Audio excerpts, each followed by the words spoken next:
Good morning students. In the previous video we have looked upon कि हमें drama unit 1 HPSC English literature का कैसे prepare करना है।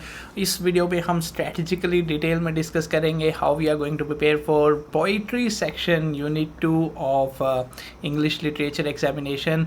अगर आपने वो दो वीडियोस नहीं देखी हैं जिसमें we have discussed the complete syllabus from unit 1 to unit 10 कि कौन कौन सी इंपॉर्टेंट वर्क्स है, राइटर्स है जो आपको स्टडी करना चाहिए, जहाँ से प्रोबेबिलिटी है क्वेश्चन आने की, तो आपको वो पहले देखनी चाहिए। उसके बाद ड्रामा पे यूनिट देखनी चाहिए and then now we are going to discuss this poetry section, how you are going to prepare this poetry section. Okay, alright, so let's start our video. So this is the official website of Limitless Literature. All you just have to go on limitlessliterature.com and you just scroll down, and when you scroll down you will go on to the blog section. Okay, so this is the unit 1 drama HPSC English literature guide. Now we have completed or created unit 2 poetry HPSC English literature guide. Okay, so we will go into this particular page and then we will start about discussing. all right, काफ़ी questions आपके पास stanza से आएंगे कि ये stanza कौन सी poem से ले रखा है, ये स्टैंजा कौन सी पोएम से ले रखा है, तो आपको उसमें घबराना नहीं है।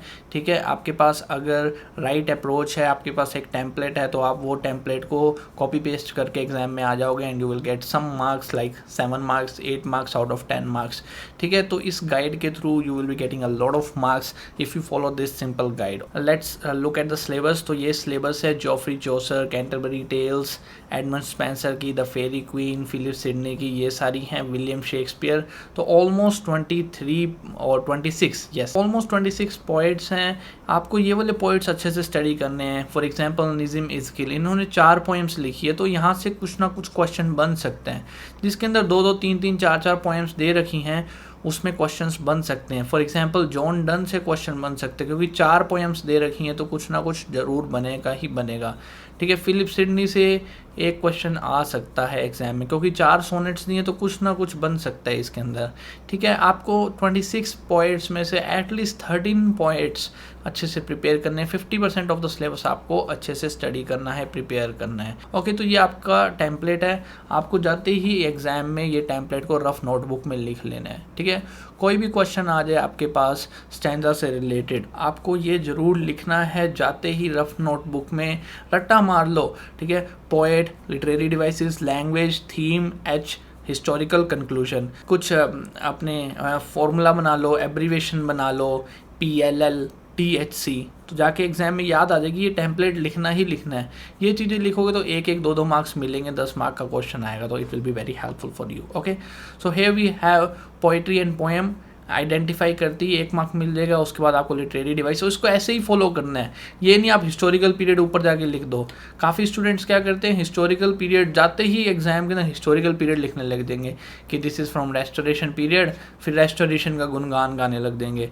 ठीक है, आपको पोएम दी है तो पोएम के बारे में लिखना है, तो पहली चीज़ें पोएम से रिलेटेड ही आएंगी, पहली 4-5 सब हेडिंग्स। ठीक है, for example here we have poem, literary devices and techniques, language and dialogues, theme and analysis. ये 6 हेडलाइंस आपको रटी होनी चाहिए। इसके अंदर कहानियाँ लिखनी होती हैं, बट आपके पास एक प्लॉट होना चाहिए। और अब इसमें ये भी नहीं कि सीधा हेडिंग में ये लिख दो poet and poem identification. Headline ये आपको मैं सेफ बैकअप बता रहा हूँ पीछे से, ये नहीं जाके आप लिटरेरी डिवाइसेस टेक्निक्स लिख रहे हो वहाँ पे हेडिंग में। हेडिंग में कुछ थोड़ा माइंड से कुछ अच्छा सा लिख देना हेडिंग के अंदर। ठीक है, चौसर का आ रहा है तो चौसर का आ रहा है, या फिर शेक्सपियर का आ रहा है तो you can write a heading elevated tone, है ना। और पैराडाइज लॉस्ट से क्वेश्चन है तो you can write the heading epic poetry, something like this. अपने मन से कुछ अच्छा सा लिख देना, बट उसके बैकग्राउंड में ये 6 हेडलाइंस वर्क करेंगी। ऊपर से तो कुछ भी दिखेगा आंसर के अंदर, लेकिन 6 अंदर से पीछे से ये वर्क ऑन करेंगी। कहानियाँ लिखनी है, इन 6 के अंदर 2-2 पैराग्राफ लिखोगे तो 6 हेडिंग्स हैं, 12 पैराग्राफ का आंसर हो जाएगा, 1.5 पेज भर जाएगा, 10 मार्क्स मिल जाएंगे। ओके, इसको ऐसे ही फॉलो करना है, दिमाग ज़्यादा नहीं लगाना, अपने को स्टडी करना है, मेमोराइज करनी है चीज़ों को और आंसर लिख के आना है। Alright, so what you have to do is you have to start with the first headline, poet and poem identification. You will get of course 1 mark for writing this. इसकी प्रो टिप ये है कि poem लिखना, poet लिखना, और उसके बाद ये जरूर लिखना period and genre identification. For example this stanza is from the Canterbury Tales written by Geoffrey Chaucer. फिर ये जो चीज़ आएगी ना, ये आपको कहानियाँ लिखने में मदद करेगी। This is a famous medieval poem that deals with social commentary and human nature. Tintern Abbey से क्वेश्चन आ रही है तो this is a famous romantic poem that deals with nature and memory. T S. Eliot की Waste Land से आ जाए तो this is a famous modernist poem that deals with post war modern disillusionment. ये थीम जरूर लिखनी है। ये थीम लिखोगे ना, अच्छा एक इम्प्रेशन मिलेगा और आपके दिमाग में आइडियाज़ आने लगेंगे उस टाइम पे। इतना सा लिखने के बाद 1, 2, 3 लाइनें खुद से मन में जो आ रही हैं इससे related you have to write those 2-3 lines. ठीक है, I will just tell you कि आपको क्या लिखना है। पोएम और पोइट तो आपको पता लग ही जाएगा कि ये पोएम जॉफ्री चौसर की है, कैंटरबरी टेल्स। अब इसकी मेन थीम क्या है, विच deals with the main theme. Main theme मैंने सबकी इधर मेंशन कर दी है। जॉफ्री चौसर से आ जाए तो social commentary and human nature. Edmund Spenser से आ जाए so you have to write down allegory and moral virtue. अगर फिलिप सिडनी से आ जाए then you have to write courtly love and desire. William Shakespeare से आ जाए इटर्नल ब्यूटी एंड लव। ठीक है, ये वाली वीनस एडोनिस से आ जाए passion and rejection. Okay, so this is a poem written by Venus and Adonis by William Shakespeare which deals with passion and rejection. अब आपने पोएम पढ़ रखी है तो इसमें से कहानी लिख सकते हो आप 1-2 सेंटेंस। अब 1-2 सेंटेंस हर कोई लिख सकता है, इतना पढ़ाई कर रहे हो, स्क्रीनिंग टेस्ट करके आए हो तो आराम से आप इसके अंदर 1-2 लाइनें जरूर लिख सकते हो। जॉन डन से आ जाए तो स्पिरिचुअल लव एंड सेपरेशन। ठीक है, हर पोएम की मैंने छोटी छोटी थीम्स दे दी हैं ताकि आपके 2 सेंटेंस बन जाए। आपको इसके अंदर 1 सेंटेंस मैंने दे दिए, 2 सेंटेंस और लिखने, आपको 1 मार्क्स मिल जाएगा। ठीक है, then we will go towards the next one that is literary devices techniques that will give you 2 marks. इसको ऐसे ही फॉलो करना है, जाके पहले ये मत लिखने बैठ जाना। ये लिखने लग जाओगे तो फिर पोएम की बात नहीं आई ना, आपने सीधा ही ब्रॉडर एज से कनेक्ट कर दिया, ये गलत हो जाएगा। यहाँ पे आपको हिस्टोरिकल एंड पीरियड कॉन्टेक्स्ट को बाद में लिखना है।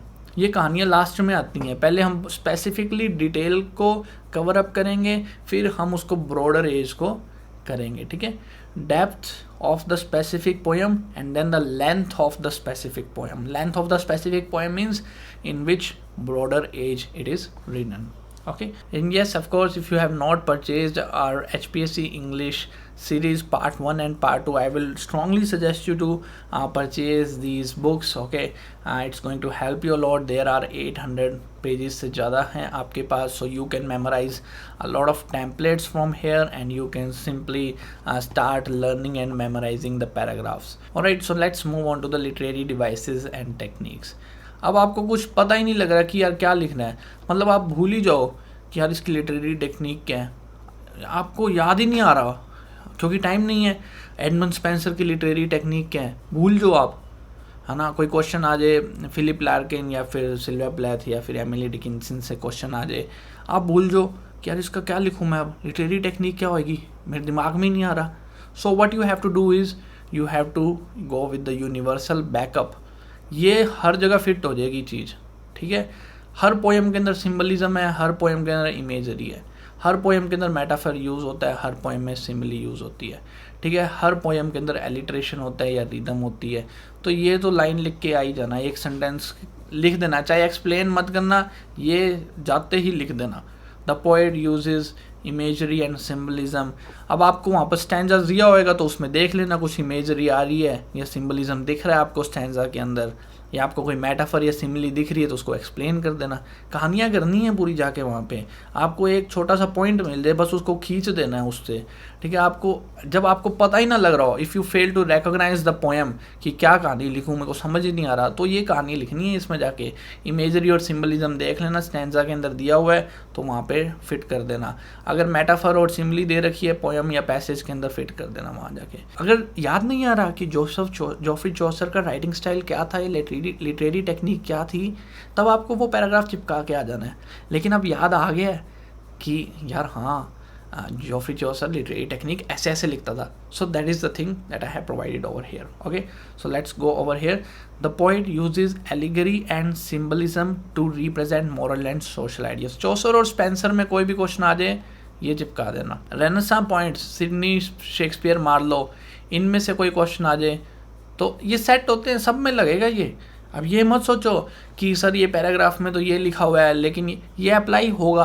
अगर आपको मैंने बोल दिया कि सिडनी, शेक्सपियर और मार्लो के अंदर ये पैराग्राफ अप्लाई होगा तो होगा।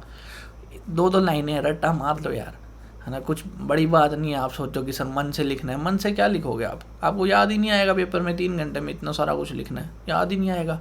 कुछ कुछ आप लिख सकते हो, लेकिन ये चीज़ें आपको यहाँ से थोड़ा मोटा मगअप करना होगा। बस आपको ये चीज़ें लर्न करनी है। Allegory and symbolism, characterisation through irony, narrative framework and social satire. अब ये 4 चीज़ें मिल गई। अब इसको खींच दो, कहानी कर दो पूरी जाके वहाँ पे। कहानी तो लिखनी है, लिख देना एलिगरी क्या थी चौसर और स्पेंसर के अंदर, सिम्बलिज्म क्या क्या थे, कहानी करनी है। आपके 3 पैराग्राफ बन जाएंगे यहाँ से, एक ये पैराग्राफ रट्टा मार लोगे, क्योंकि इसमें 4 पॉइंट्स आपके आ चुके हैं, 1 2 3 4, ठीक है। Then we have this Renaissance points, here we have sonnet structure and metaphysical conceits, word play and puns, Petrarchan conventions, dramatic irony. कुछ भी याद आ जाए एक पैराग्राफ बन जाएगा। सोनेट स्ट्रक्चर याद आ जाएगी तो एक पैराग्राफ बन जाएगा आपका इसमें से। आपको मेटाफिजिकल पोएट्स याद आ गया, कंसीट्स याद आ गया, एक पैराग्राफ बन जाएगा इसके अंदर से। The same goes with the Donne and Marvell, extended metaphors आ गए इसके अंदर। ये 4 पॉइंट है आर्गुमेंटिव। कोई भी क्वेश्चन आ जाए डन और मार्वल में, ये पैराग्राफ पहले जाते ही लिख देना। कोई भी क्वेश्चन आ जाए पोप, जॉनसन और ड्राइडर में, ये जाते ही लिख देना, ठीक है। This is the second headline. Second headline के अंदर बता रहा हूँ लिटरेरी डिवाइसेस में। पहले तो आपको यही चीज़ लिखनी है, पोएम की आइडेंटिफाई करना है, पोएट कौन सा है, पोएम कौन सा है। उसके बाद आपको सेकंड पॉइंट के अंदर लिटरेरी डिवाइसेस एंड टेक्निक्स लिखनी है, ठीक है। ये मत सोचना कि पहले जाके लिटरेरी डिवाइसेस और टेक्निक लिखने बैठ जाओगे यहाँ पे, इसलिए बोल रहा हूँ ये रट्टा मार लो, फिर आप वहाँ पर कहानियाँ लिखते रहना इसके अंदर बैठ के 2-2 3-3 पैराग्राफ, है ना। अब इसमें आ जाते हैं हम रोमांटिक पोएट्स के अंदर। तो ये 4 में से रोमांटिक पोएट्स में कोई भी क्वेश्चन आ जाए, कोई भी रोमांटिक पोएट से क्वेश्चन आ जाए, ये पैराग्राफ लिख देना, इनको अंडरलाइन कर देना। अब कुछ याद आ जाए इनमें से समझाने वाला तो समझा देना। अगर कुछ एक चीज़ भी याद आ जाएगी ना आपको, या 2 चीज़ भी याद आ जाएगी, 1 या 2, तो भी आपके 3-4 पैराग्राफ बन गए, ठीक है। अब विक्टोरियन पॉइंट्स पे आ जाए तो ये टेनिसन, ब्राउनिंग और आर्नोल्ड के लिए कहानियाँ ये रही, ठीक है। ये पॉइंट्स है, ये रट लो, ऐसे कैसा रट लो, ठीक है। ये आपके यहाँ से 1 1.5 2 3 मार्क्स ज़्यादा ही मिल जाते हैं मार्क्स। टीचर कोई ऐसे देखता नहीं है कि 1 मार्क्स इसको हेडिंग का दे देता हूँ, 1 मार्क्स इसको, उसके पास टाइम ही नहीं है। वो देखता है कि बहुत अच्छा लिखा हुआ यार, 12-13 पैराग्राफ लिखे हैं, 1.5 पेज भर दिया। अब वो वर्ड थोड़ी ना काउंट करता है बैठ के कि 500 वर्ड, 1 2 3 4, या फिर 1 2 3, ऐसे वर्ड्स नहीं काउंट करता टीचर बस एक अनुमान लगाता है। उसके पास 300-400 कॉपीज़ है चेक करने के लिए। वो देखता है अच्छा 1.5 पेज का आंसर है, क्या लिखा है इस पैराग्राफ में, अच्छा इसमें ये लिखे, इसमें लिखे, बस मार्क्स दे दिए, 10 में से 8, 10 में से 7। तो आपको एक लेंथ भी चाहिए और एक क्वालिटी भी चाहिए। क्वालिटी के लिए मैं बता रहा हूँ ये चीज़ें हैं, कुछ इनमें से याद रहे जो पैराग्राफ में से, तो उसको एक्सपेंड करके खींच देना। ज़्यादा भी नहीं कि उसमें उल्टा सीधा कहानियाँ लिख रहे हो, थोड़ी अच्छी कहानी लिखना, ये पॉइंट्स को थोड़ा एक्सप्लेन करना, ठीक है। यूनिवर्सल टेम्पलेट ये रहा, द पोएट यूजेस, या द पोएट यूजेस। अब ये 4 चीज़ें हैं आपको लर्न करनी हैं, अगर इनमें से कोई क्वेश्चन आ जाए तो। फेमिनिस्ट सिम्बलिज्म सब में लग जाएगा, ये इन 4 में लग जाएगी ये चीज़ें, ठीक है। कल्चरल रेफरेंसेस इन 4 में लग जाएंगी ये चीज़ें। फ्री वर्ड्स, कोलिक्वल लैंग्वेज, ये लग जाएंगी सारी इसमें, थोड़ा देख लेना, ठीक है, अच्छे से स्टडी कर लेना। Then we have language and dialogue, this is the third headline you have to memorise. Chaucer, Middle English, क्योंकि हेडिंग ही लैंग्वेज है ना, लैंग्वेज एंड डायलॉग हेडिंग ही ये है, तो आपको सोचना है कि यार चौसर किस में लिखता था, चौसर मिडल इंग्लिश में लिखता था, ठीक है। लैंग्वेज, अब आपके पास क्वेश्चन आ जाए सिडनी, शेक्सपियर, स्पेंसर का, अब सोचना है। Third point language and dialogue.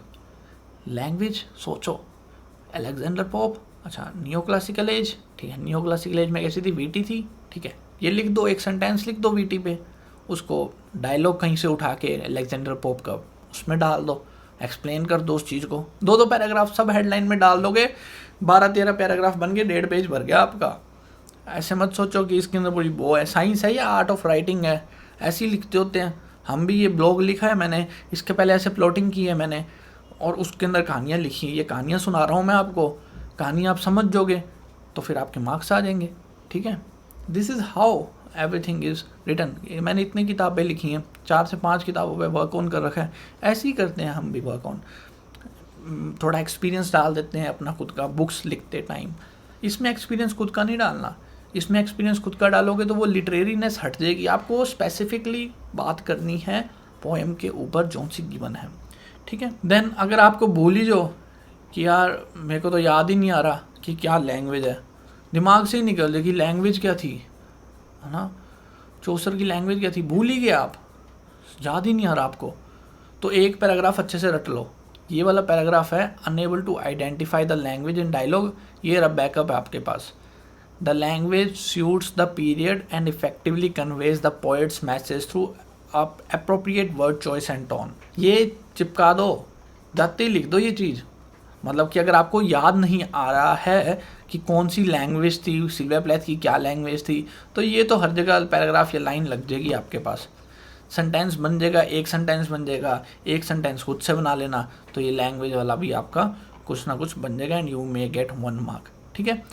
तो अगर आपने अभी तक नहीं परचेज़ किया तो परचेज़ द बुक, ओके। तो आपके लिए हेल्पफुल ही होगा इस सब्जेक्ट में, नहीं तो किसी और पेपर में काम आ जाएगा आगे, बिकॉज लिटरेचर ही है, ब्रिटिश है, थ्योरी है, सारा कुछ डिटेल में वी हैव एक्सप्लेन्ड। जितना हो सकता था, 800 पेज बहुत ज़्यादा होते हैं, इतनी मोटी मोटी बुक्स हैं, तो जितना हो सकता था वो भी हमने किया है। एंड 800 पेजेस आपको 2 महीने में पढ़ने हैं, तो वो भी आपके लिए टाइम सफिशेंट है, क्योंकि आप डेली का 50 पेज भी पढ़ोगे तो आराम से हाईलाइट करते रहना। ये बुक को मैं स्ट्रांगली सजेस्ट करूँगा and also it will help me to come up with these videos to keep on creating content on limitless literature. So let's go on to the theme analysis. अब ये theme है ना, हर जगह apply हो जाती हैं। कोई भी पोएम उठा लो आपके सिलेबस में, ये है ना सारी पोएम्स, ये सब के अंदर ये थीम अप्लाई हो जाएगी। ये जितनी भी थीम्स है ना, ये सारी अप्लाई हो जाएगी इसके अंदर। किसके अंदर? ये वाली। हर पोएम के अंदर लव एंड रिलेशनशिप है, डेथ एंड मोर्टेलिटी है, ठीक है। शेक्सपियर के अंदर भी है, फिलिप सिडनी की सोनेट्स में भी है, जॉन डन की सोनेट्स में भी है, एमिली डिकिंसन में भी है, वेस्टलैंड के अंदर भी है। किधर डेथ की जिक्र नहीं है? हर जगह जिक्र है डेथ का। नेचर एंड एनवायरनमेंट, हर जगह जिक्र है नेचर एंड एनवायरनमेंट का, हर पोएम के अंदर। इसमें से आपको कितनी लिखनी है? 2 से 3 थीम्स लिखनी है। एक थीम ये उठा के लिख देना, कोई भी आपको याद आ जाए तो। अब बची 2 थीम्स, एक मैं आपको दे देता हूँ। आपको ये तो पता है ना कि कौन सी एज में लिखा हुआ है। चौसर की एज में क्या था, थोड़ा थोड़ा याद करने की कोशिश करो। ब्लैक डेथ थी तो ब्लैक डेथ से रिलेटेड लिख दो, ठीक है। फ्यूडलिज्म एंड क्लास हायरार्की थी, ऑफकोर्स सारे करेक्टर्स में यही था, तो इससे रिलेटेड थोड़ा लिख दो। 3 थीम्स लिखोगे, आपके 3 पैराग्राफ्स बन जाएंगे।